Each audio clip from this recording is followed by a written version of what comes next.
lagi di channel ini. Buat video kali ini gue mau ngasih tahu gimana caranya biar kalian tahu kontak siapa sih yang sering di chat di WhatsApp.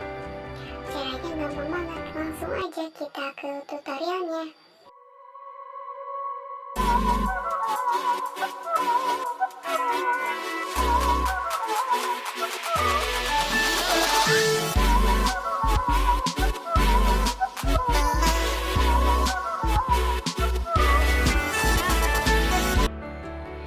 Cara yang pertama adalah dengan cara kita nge-forward pesannya.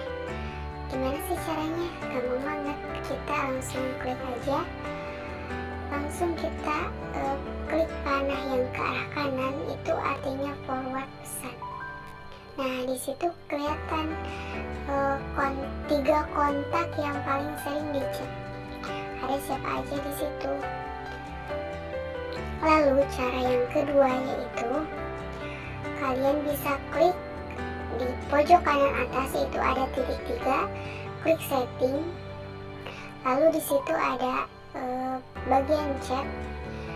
Lalu di bawah, paling bawahnya itu ada chat history. Kalian klik aja dan kalian tinggal, yang terakhir itu tinggal pilih export chat. Nah, di sini juga hasilnya kayak gini, sama kayak sebelumnya. Yang cara yang pertama itu forwarded, caranya sama. Segitu aja video kali ini. Thank you.